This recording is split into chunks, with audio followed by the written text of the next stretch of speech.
Unlimited talk time పరిమితి లేని మెసేజ్లతో enjoy చేద్దాం అనుకుంటున్నారా? అయితే కాలం మారింది. ఈ మధ్య ఎమర్జెన్సీకి వ్యతిరేకంగా మాట్లాడుతున్న మోడీ ఎమర్జెన్సీ నిర్ణయమే తీసుకున్నారు. తన హ్యాట్రిక్ పాలనలో వ్యక్తిగత స్వేచ్ఛ లేకుండా చేసే కొత్త చట్టం అమలుకు సిద్ధమయ్యారు. అవును, కొత్తగా వచ్చిన టెలికాం చట్టం వల్ల ఎమర్జెన్సీలో మీ ఫోన్ నుండి వెళ్లే ప్రతి సమాచారం ప్రభుత్వం చెవిలోకి వెళ్లబోతుంది. అంటే పరోక్షంగా ఎమర్జెన్సీ కాలం నాటి పరిస్థితులు రాబోతున్నాయా? ఇంతకీ కొత్త టెలికాం చట్టంలో ఏముంది? మనం పెట్టే ప్రతి మెసేజ్ ప్రభుత్వం చూడొచ్చా? ప్రతి కాల్ సర్కారు వినొచ్చా? ఎందుకీ ఎమర్జెన్సీ కాల్?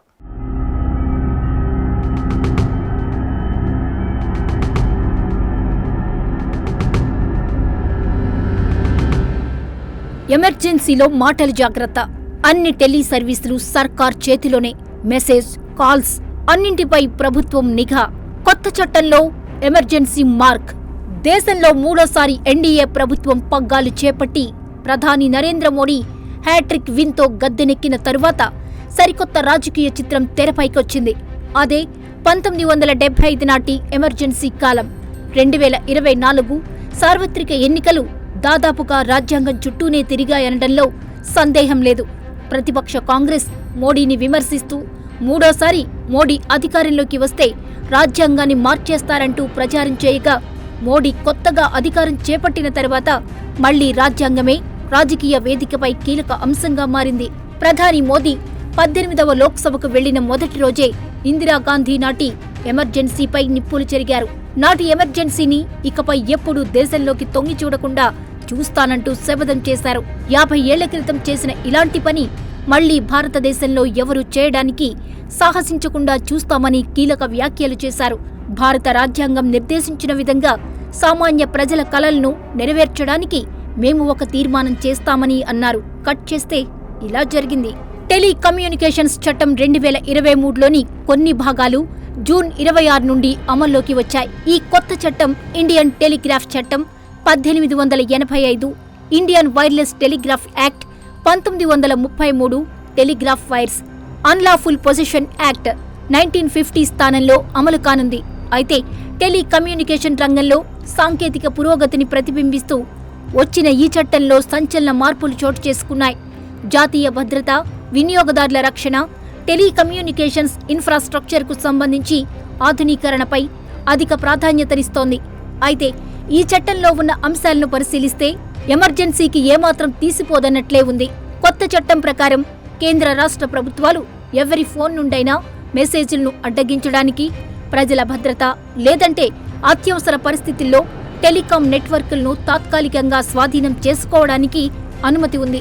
అలాగే టెలికాం ఇన్ఫ్రాస్ట్రక్చర్పై హక్కులు పెంచడమే కాకుండా సిమ్ యాజమాన్యంపై జరిమానాలు కూడా అమలు చేసే అవకాశాన్నిస్తోంది.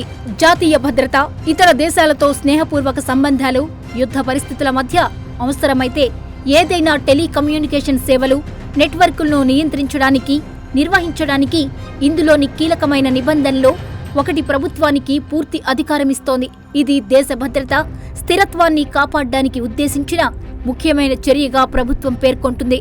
గత ఏడాది డిసెంబర్లో పార్లమెంటులో ఆమోదం పొందిన ఈ చట్టంలోని సెక్షన్లు 1, 2, 10 నుంచి 30 వరకు, 42, 44, 46, 47, 50, 58, 61, 62 నిబంధనలు జూన్ 27 నుండి అమల్లోకి వచ్చాయి. ముఖ్యంగా చట్టంలోని సెక్షన్ 20 సబ్సెక్షన్ 2 నిబంధన ప్రకారం ప్రజల భద్రత దృష్ట్యా పబ్లిక్ ఎమర్జెన్సీ సమయంలో ఏదైనా మెసేజ్ని పంపించకుండా ఆపడానికి ప్రభుత్వానికి అనుమతి ఉంది. ఏది ఏమైనప్పటికీ శాటిలైట్ స్పెక్ట్రమ్ అడ్మినిస్ట్రేటివ్ కేటాయింపు, టెల్కోల ద్వారా వినియోగదారులకు సంబంధించిన తప్పనిసరి బయోమెట్రిక్ ధృవీకరణ, సున్నితమైన టెలికాం వివాద పరిష్కార విధానంతో వ్యవహరించే ఈ నిబంధనలు చాలా కాలంగా ఎదురుచూస్తున్న తర్వాత ఇప్పుడు అమల్లోకి వస్తున్నాయి. దీనితో మెసేజ్లను అడ్డగించే ప్రభుత్వ సంస్థల సంఖ్య కూడా పెరిగే అవకాశం ఉంది. ఇప్పటి నుండి central bureau of investigation, enforcement directorate, intelligence bureau సహా 10 కేంద్ర ఏజెన్సీలు టెలిఫోన్ కమ్యూనికేషన్లను అడ్డుకోవచ్చని 2019లో ప్రభుత్వం లోక్సభకు తెలియజేసింది. అలా చేయడానికి ఇప్పుడు తెచ్చిన కొత్త చట్టం అనుమతినిచ్చింది. ఈ చట్టంతో వైర్, రేడియో, ఆప్టికల్ లేదా ఇతర ఎలక్ట్రోమాగ్నెటిక్ సిస్టంల ద్వారా ఏదైనా టెలికమ్యూనికేషన్ను ఆపేయడానికి, వాటిని యాక్సెస్ చేయడానికి కూడా అవకాశం ఉంటుంది. ఇది ఏదైనా సంకేతం, signal, writing, text, image, sound, video, data, stream, intelligence లేదంటే టెలికమ్యూనికేషన్ ద్వారా పంపిన సమాచారం కూడా అయ్యుండొచ్చని చట్టం చెబుతోంది. అదేవిధంగా వాట్సాప్, సిగ్నల్, టెలిగ్రామ్ వంటి ఇంటర్నెట్ ఆధారిత మెసేజింగ్ సర్వీస్ ప్రొవైడర్ల ద్వారా పంపే సందేశాలు, అలాగే ఎన్క్రిప్ట్ చేసినవి కూడా చట్టంలో పరిధిలో ఉంటాయి. అయితే ఈ చట్టం పార్లమెంటులో ఆమోదించిన తర్వాత ఓటీటీ సేవలు మాత్రం ఈ చట్టం పరిధిలోకి రావని అప్పటి టెలికాం మంత్రి అశ్విని వైష్ణవ్ అన్నారు. ప్రభుత్వం నుండి మరింత స్పష్టత వచ్చే వరకు మెసేజింగ్, ఓటీటీలు గ్రే ఏరియాగానే ఉంటాయని తెలిపారు. అయితే విదేశాలతో స్నేహపూర్వక సంబంధాలు, పబ్లిక్ ఆర్డర్ నిర్వహణ, ఏదైనా నేరం వైపు ప్రేరేపించడాన్ని నిరోధించే క్రమంలో కూడా మెసేజ్లను అడ్డగించడానికి కూడా చట్టం అనుమతించింది. ఇక ఈ చట్టం ఒక వ్యక్తి దగ్గరున్న సిమ్ కార్డుల సంఖ్యకు సంబంధించి కొత్త నిబంధనలు ప్రవేశపెట్టింది. చట్టం ప్రకారం ఎవరైనా తమ పేరు మీద రిజిస్టర్ అయిన గరిష్టంగా 9 సిమ్ కార్డులు మాత్రమే కలిగి ఉండాలి. అయితే ఇది దేశంలోని అన్ని రాష్ట్రాలకు వర్తించదు. జమ్మూ కశ్మీర్, ఈశాన్య రాష్ట్రాల నివాసితులకు కేవలం 6 సిమ్ కార్డులకు మాత్రమే పరిమితి ఉంటుంది. ఈ పరిమితులను ఉల్లంఘిస్తే భారీ జరిమానా కట్టక తప్పదు. ఇందులో మొదటి ఉల్లంఘనకు 50,000, రెండో ఉల్లంఘనకు 2 లక్షలు జరిమానా ఉంటుంది. అదనంగా వేరొకరి గుర్తింపు పత్రాలను ఉపయోగించి సిమ్ కార్డును తీసుకుంటే 3 సంవత్సరాల వరకు జైలు శిక్ష, 50 లక్షల వరకు జరిమానా లేదా రెండూ కలిపి భారీ జరిమానాలు విధించవచ్చని చట్టం చెబుతోంది.